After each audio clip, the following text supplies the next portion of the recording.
इनकी आयु 5 वर्ष की हो गई। तो महर्षियों ने कहा कि इनकी जनेऊ कर देनी चाहिए। अब 5 साल तक गर्भ से निकले ना, और समय निकल जाएगा, क्योंकि ब्राह्मण के बालकों की जनेऊ गर्भ से जब 1 वर्ष के हो जाएं, निकल आवे, तो 1 वर्ष से लेकर 8 वर्ष में कर देनी चाहिए। इतना नहीं हो पाता तो कम से कम 12 वर्ष में कर दे। अच्छा, 12 वर्ष में भी नहीं हो सकता तो फिर 16 वर्ष तक जनेऊ की अंतिम सूची है। 16 वर्ष के बाद जनेऊ करने का कोई विधान शास्त्र में नहीं है। ये तो हम लोग पंडित जी लोग दक्षिणा उक्षिणा के चक्कर में सब जनेऊ पहना रहे, शास्त्र में तो कोई विधि नहीं। तो 5 वर्ष के हो गए तो बड़े बड़े जोगेंद्र मुनिंद्र सब आए और उसी गर्भ गुहा में मंडप बन गया। महाराज उसी गर्भ गुहा में मंडप बन गया। सनकादिक ऋषियों ने यज्ञोपवीत कर दिया, ब्रह्मा जी ने आशीर्वचन दे दिया, सारे महर्षियों ने जयकारा बुलाया। तो बाबाओं ने जब आशीर्वाद दे चुके, प्रार्थना हो चुकी, तो परमहंस बाबा जो विराजमान थे, जिनका जनेऊ हो गया है, उन्होंने दोनों हाथ उठा दिया। ऋषियों ने कहा क्या हो गया? कहा संन्यास लूंगा। कहा अभी तो आप गर्भ से बाहर नहीं निकले, अभी आपका ब्रह्मचर्य आश्रम नहीं हुआ, गृहस्थी में नहीं गए, वानप्रस्थी नहीं हुए, अब संन्यास सीधे। प्राइमरी नहीं पास किया, मिडिल नहीं पास किया, हाई स्कूल नहीं पास किया, सीधे बीए, सीधे ऊंची कक्षा में जाना चाहते हैं। परमहंस भगवान सुख स्वामी ने कहा अरे भाई, अब आश्रमों की आवश्यकता नहीं है, मैं अब सीधे संन्यास ले लूंगा, क्योंकि सारे आश्रमों का मुझे बोध हो गया। वाह, आश्रम पार कर गए, दोनों हाथ उठाए और बड़े जोर से गर्भ में कहने लगे संन्यस्तोहम संन्यस्तोहम संन्यस्तोहम। सन्यासी हो गया, सन्यासी हो गया, सन्यासी हो गया। जनेऊ उतार दिया, उसी समय सन्यासी हो गए बाबा। तो सूत जी अपने गुरु जी की वंदना कर रहे हैं। जम प्रजंतम अनुपेतम अपेत कृत्यम अद्वैपायनो विरह का तर आजुहाव। 16 वर्ष तक तो गर्भ में रहे, पढ़ लिख करके बिल्कुल MA जो भी है, महामहोपाध्याय, बढ़िया। और जब निकले गर्भ से बड़ी प्रार्थना किया व्यास जी ने, पूरा भागवत पढ़ा दिया गर्भ में, सब पूरी तैयारी के साथ निकले। अब जब निकले तो पिताजी का मुख नहीं देख रहे थे, सीधे जंगल की ओर भागे। 16 वर्ष में दौड़ लगाने की तो हिम्मत है, दौड़े जा रहे हैं। द्वैपायनो विराकातर आजुहाव, कितनी सुंदर झांकी है। बाबा तो परमहंस भगे जा रहे हैं और पिताजी 80 फीट दाढ़ी वाले बाबा व्यास जी, हे पुत्र हे पुत्र हे पुत्र पुत्रेति तन्मयतया, पुत्र पुत्र कह रहे हैं, पुत्र को बुला रहे। वहीं से प्रणाम कर लिया, धीरे से वो बैठ जाए। हे पुत्र हे पुत्र, कहते हैं तरवो भिनेदु, ऐसे जंगल में वृक्षों ने भी कहना प्रारंभ कर दिया। व्यास जी कह रहे थे हे पुत्र हे पुत्र, वृक्षों ने कहा हे पुत्र, सर्वत्र पुत्रमय हो गया। पुत्र ही पुत्र शब्द सुनाई पड़ रहा था पूरे जंगल में। निर्जन जंगल में अगर कोई आप आवाज लगावे तो जंगल से ही आवाज दोबारा पलट पड़ती है। तो बोले पुत्रे तन्मयतया तरवो भिनेदु। ऐसे मेरे गुरुदेव जो जंगल में भगे जा रहे थे, पिताजी भगवान वेदव्यास कृष्ण द्वैपायन पीछे से दौड़ रहे थे, हे पुत्र कह रहे थे। पूरे जंगल के वृक्षों ने पुत्रेति तन्मयतया, पुत्र ही तन्मय हो गया। सर्वत्र पुत्र पुत्र पुत्र पुत्र, पुत्र ही शब्द सुनाई पड़ा। ये मेरे गुरुदेव की हालत है। पुत्रेति तन्मयतया तरवो भिनेदु। कहाँ चले गए हो? वृक्षों में प्रवेश कर गए। सारे लता गुरु वृक्षों में मेरे गुरुदेव परमहंस भगवान प्रवेश कर गए। इसीलिए पुत्र ही की आवाज होने लगी, मानो वृक्षों ने कहना प्रारंभ कर दिया, हे भगवान व्यास, कभी मैं भी आपका पिता था, कभी आप भी मेरे पुत्र थे। पुत्र ही पुत्र की आवाज। तम कौन तम पुत्रम परमहंसम, ऐसे परमहंस भगवान श्री सुखस्वामी सुखदेवम आचार्यम परमहंसम तम पुत्रम, ऐसे पुत्र हैं जो परमहंस हैं। मुनि मान, जिन्होंने मुनियों के मान को प्रतिष्ठित किया, स्वयं मौन रहते हैं। मौनम चासौ मुनि, आवाज तो नहीं करते हैं। वृक्षों ने पुत्र पुत्र कहा।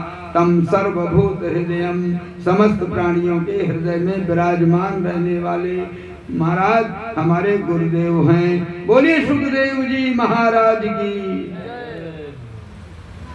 बड़े जोर से जयकारा लगा और महर्षियों ने सावधानी से स्थान ग्रहण कर लिया। और बाबा मुस्कुराते हुए शौनकादिकों की ओर देखने लगे। हाँ ऋषियों, आपके मन में अब कुछ प्रश्न हो तो कह सकते हैं। किसी प्रकार का कोई प्रश्न आप कर सकते हैं। शौनकादिक महर्षियों ने बड़ी विनम्रता से हाथ जोड़कर खड़े हुए, आंखों में आंसू भराया, सूत जी को प्रणाम करके कहने लगे, बाबा मेरे मन में कुछ प्रश्न हैं, इन प्रश्नों का उत्तर चाहता है। वाह, सुंदर प्रश्न। अज्ञानध्वांत विध्वंस कोटि सूर्य समप्रभ, सूताख्यायी कथा सारम मम कर्ण रसायनम। भागवत जी कथा नहीं है, भागवत जी प्रश्न के उत्तर। प्रश्न भी होते हैं, उनका उत्तर भी होता है। शौनकादिकों ने बड़ा सुंदर प्रश्न किया। बाबा, अज्ञानध्वांत विध्वंस, अज्ञान रूपी अंधकार को नष्ट कर देने वाला करोड़ों करोड़ों सूर्य के समान प्रकाशमान ज्ञान चाहिए। वाह, ऐसा ज्ञान चाहिए जो मेरे अज्ञान रूपी अंधकार का नाश कर दे। बहुत महाराज, वो जो प्रकाश देने जा रहे हैं, ऐसा प्रकाश दीजिए। सूताख्यायी कथा सारम, हे भगवान सूत, ऐसी आख्यायिका दीजिए, ऐसी कथा का है। बोलो नहीं, बोलो नहीं बचाए। अनुज, इनको एक एक हाथ दूरी को बैठाइए, दूर बैठाइए। बोले सच्चिदानंद भगवान की। सूताख्यायी कथा सारम, कहते हैं कथा का सार तत्व चाहिए। अभी बताया कथा माने परमात्मा, परमात्मा के जानने के विज्ञान का सार तत्व चाहिए। हे भगवान सूत, ऐसी आख्यायिका दीजिए जिस आख्यायिका के द्वारा मेरे कान में जो दोष हैं, कान में जो बहरापन है, जैसे हम लोग बैठे रहते हैं कथा में और कान काम नहीं करता, मुख काम करता, तो उस समय बहरापन आ जाता। सुनने तो बैठे लेकिन कान काम ही नहीं कर रहा। कई प्रकार के श्रोता होते हैं। श्रोता चार प्रकार के होते हैं। एक तो श्रोता होते हैं जो सुनते हैं, बड़ी भांति सुनते हैं। एक श्रोता होते हैं, जहाँ कथा शुरू हुई वहीं सो जाते, जहाँ कथा प्रारंभ हुई वो श्रोता लोग सो जाते। बढ़िया नींद आई, बड़ा आनंद आया कथा में आया। इतनी बढ़िया नींद नहीं आती जितनी कथा में आया।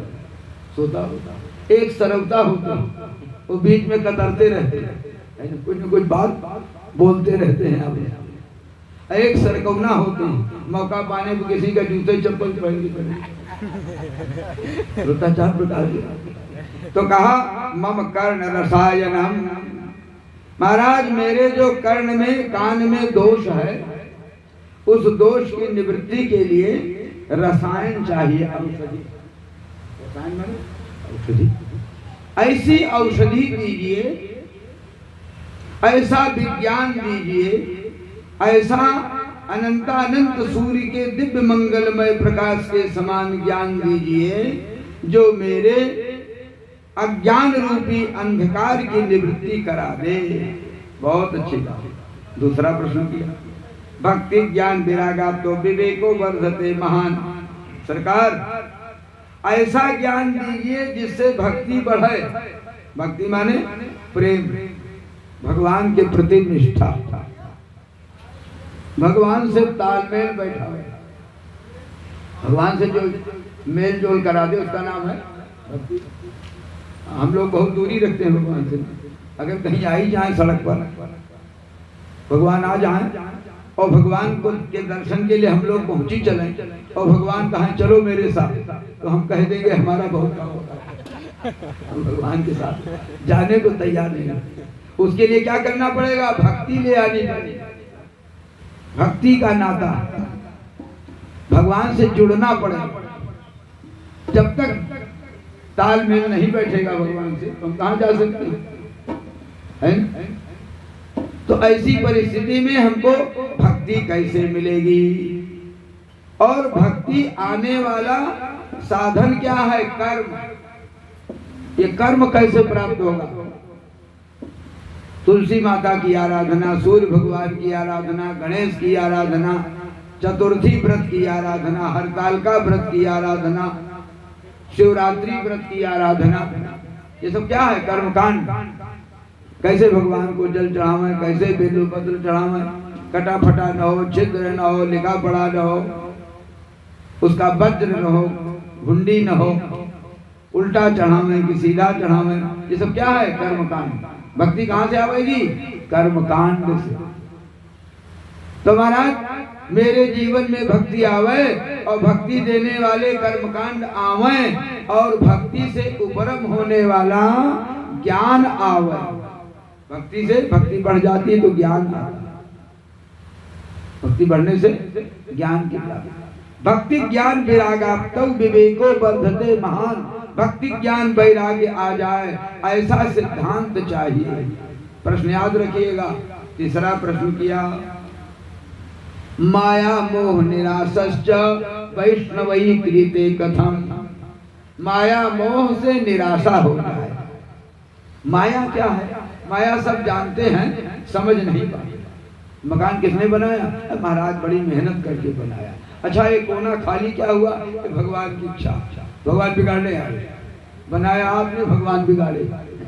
भगवान किसी का मकान बिगाड़ दे? महाराज ये वर्षा बहुत हो रही है, ये क्या है? भगवान की माया। जो समझ में ना आवे वही भगवान की माया। हाँ, हम लोग कह देते हैं ना सब भगवान की माया। जो नहीं समझ पाते माया कह के छुट्टी ले लेते हैं। माँ माने नहीं, या माने जो नहीं है वही माया। भगवान की माया विलक्षण। तो माया से छुटकारा कैसे मिले? महाराज ये माया छोड़ती नहीं। लोग कहते हैं माया जाती नहीं। कबीर बाबा कहते हैं माया महा ठगिन में जानी। ये तो ठगने वाली है। माया बड़ी विचित्र है। माया छूटती नहीं, दिखाई भी नहीं पड़ती, पकड़ में भी नहीं आती। कैसे? जैसे छाया। छाया देखे कि नहीं? अपनी छाया पकड़ने यहाँ से लेकर बंबई तक दौड़े, कलकत्ता दौड़े, चेन्नई चला जाए, छाया पकड़ में आएगी तुम्हें? नहीं आ सकती। ऐसे माया भी भगवान की पकड़ में आने वाली नहीं है। इससे छुटकारा कैसे मिले और मोह से छुटकारा कैसे मिले? मोह क्या है? मेरा तेरा तो माया का प्रतीक है और इससे जुड़ जाना ही मोह है। ये मेरा घर है, मेरा आश्रम है, मेरे परिवार के लोग हैं, मेरे संबंधी हैं, इसी में तो जीव फंसा है ना। गोस्वामी जी कहते हैं ना, तय मैं तोर मोर तय माया, तय मैं तोर मोर में ही माया है, जामे यह बस जीव निकाया। निकाय माने भवन। ये जीव इसी माया में पड़ा है, छूटती मरते दम तक नहीं छूटती। बड़ी कठिन माया।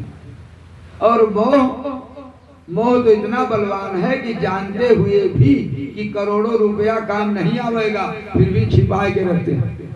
ये जान रहे हैं काम नहीं देगा, पक्का समझ लिए। अंत में समर्पण कर ही देते हैं, सरेंडर कर देते हैं। क्या करें? अब कोई बस नहीं है, यही नीचे वाले लोग ले जाएंगे। यही पुत्र बहुत अब चाहे लायक हो चाहे ना लायक, इन्हीं के कब्जे में चला जा रहा है। ले तो जा नहीं सकता कि जाएगा कुछ नहीं। अंत में मोह छूटता नहीं, माया नहीं छूटती। तो बाबाओं ने कहा माया मोह से निराशा कैसे बने महाराज? बहुत ऊंचा प्रश्न, भागवत जी का प्रश्न। यही घोरे कलौ प्रायो जीवश्चा सुरताम गताः। महाराज एक बात और है, जीवों में कलयुग में आसुरी वृत्ति आ गई। उठने बैठने चलने फिरने खाने पीने रोने धोने में गैर कानूनी कदम उठा लेते हैं हम लोग, है ना? विचित्र ढंग से जलपान देखेंगे कि नहीं? क्या नाम है जलपान? सुकुल जी से पूछेंगे जलपान का क्या नाम, तो बड़े प्रसन्नता से कहेंगे नाश्ता। नाश्ता माने आस्ते आस्ते पेट का नाश कर दे, उसका नाम है नाश्ता। हाँ, नाश कर दे। तो हमारी आदत बिगड़ चुकी है महाराज। कलयुग में आसुरी वृत्ति आ गई है। भोजन का नाम खाना रख दिया गया है। ना माने नहीं, खा माने खाए, जो ना खाए वही खाना, और उसी पे लोग दौड़ते हैं, ये खाना खा ली। खाना माने जो ना खाए, उसका उल्टा हो गया लोग खाना। जलपान में बड़ी विचित्र चीज देते हैं, जिसमें कूट कूट के विष भरा, उसका नाम बिस्कुट। सुने होंगे, देखेंगे नहीं? हाँ, सड़ा गला आटा सब बना करके उसका नाम रख दिया बिस्कुट। सवेरे के जलपान का नाम बिगाड़ दिया बिस्कुट, बताइए। और डबल रोटी, एक रोटी तो मुश्किल खाना, डबल रोटी। दाल मिलती नहीं, मोट दाल। मोट दाल का नाम सुने? हाँ, दाल मोट, सुकुल जी को मालूम है। ये सब चीजें, ये सब बिगाड़ दिए हैं। धर्म न करम, चाय गर्मा गर्म, न पूजा न पाठ न स्नान न संध्या, न सूर्य को जल न तुलसी की पूजा, ले आओ चाय। ये सब क्या है? कहा ये सब आसुरी वृत्ति है, बिना इसके हम लोग आगे बढ़ते ही नहीं। बहुत से लोग तो उदार लोग तो बिस्तरे पे पी के तब उठते। कहा महाराज बिना पेट्टी लिए, पेट्टी के नाम सुने? हाँ, सुकुल जी सब जानते हैं। तो कहा ये सब बिना इसको लिए हम लोग उठेंगे, ये सब बिगड़ गया। तो कहा महाराज आसुरी वृत्ति आ गई है। क्लेशाक्रांतस्य तस्यैव शोधने किम परायणम। इसका शोधन कैसे होगा? कलयुग में जो सब बिगड़ गया है, खान पान सुना होगा ना, बफर सिस्टम नहीं सुने? कुत्तों वाला भोजन नहीं सुने? सब छीन के खाते। एक बार किसी भोज में एक ही तंदूर की रोटी में दो माताएं, एक वकील साहब, 3 लोग लगे हुए थे। हमने कहा भाग्योदय किसका होगा? तो कहा ये सब क्या है? कहा ये सब जूठा मूठा जो खाना पीना आजकल चल गया है, बफर सिस्टम, ये सब रोग का कारण, व्याधि का कारण। हमारे यहाँ भोजन की पवित्रता, आचार की पवित्रता, विचार की पवित्रता, वस्त्र की पवित्रता, और भवन में कमरों की पवित्रता। शौचालय से कोई भोजनालय में नहीं जाता। अब तो चप्पल लोग कहते हैं महाराज घर का चप्पल, बताइए, वो सब जगह पवित्र। घर वाला चप्पल भोजनालय में भी जा रहा है, शौचालय में भी जा रहा है, विश्रामालय में भी। हाँ, आज सुकुल जी ने बताया अभी कि हवाई चप्पल, वो हवाई वाला हवा से पवित्र हो जाता है। तो ये सब कितना बिगड़ा हुआ रूप है। तो महर्षियों ने कहा कि कलयुग में आहार विहार सब बिगड़ जाएगा। ऊपर की बेटियां नीचे जा रही हैं, नीचे की रोटी ऊपर आ रही। बिगड़ गया ना? रोटी बेटी चोटी से हम हिंदू थे, रोटी बिगड़ गई, बेटी स्वतंत्र और चोटी कट गई। 100 लोग बैठे हो चुटैया, दूरबीन से देखिए तो 4-5 लोगों को मिलेगी। तो रोटी गई, चोटी गई और बेटी भी रह गई। क्या हम कुछ कहाँ रह गए? कहा कलयुग में इसका शोधन कैसे? बहुत ऊंचा प्रश्न। अब उन्होंने 5वां प्रश्न किया। श्रेयसाम यद भवच्छेयः पावनानां च पावनम्। श्रेयसाम यद भवच्छेयः, श्रेय माने भगवत प्राप्ति, भगवान की। श्रेय माने भगवत, प्रेम माने संसार के साधनों की प्राप्ति। श्रेयश्च प्रेयश्च उभौ प्रीणीते कठोपनिषद। श्रेय और प्रेय दो वस्तु है संसार में। हम लोग प्रेय वस्तु की ओर ज्यादा भागते हैं और श्रेय वस्तु की ओर, भगवत प्राप्ति की ओर कम समय। जितना कम से कम समय दे दें। बहुत से लोग, उदार लोग तो नहाते समय जय हनुमान ज्ञान गुण सागर, जय कबीर तुम लोग उजागर, चाय बनी कि नहीं? हाँ बन रही। तो हो हनुमान चालीसा भी नहाने में, पूजा पाठ भी स्नान करने का। तो भगवत प्राप्ति के जो साधन हैं उनका नाम श्रेय है। श्रेयसाम यद्भवत् श्रेयः। भगवत प्राप्ति का साधन क्या है? और पावनानाम च पावनम, पवित्र वस्तुओं में सबसे पवित्रतम, सुपरलेटिव डिग्री है पवित्रतम, ऊंचा से ऊंचा पवित्र वस्तु क्या है? भगवान का नाम पवित्र है।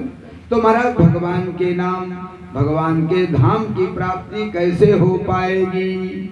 छठवां प्रश्न किया, कृष्ण प्राप्ति करम शाश्वत साधनम तद्वदाधुना।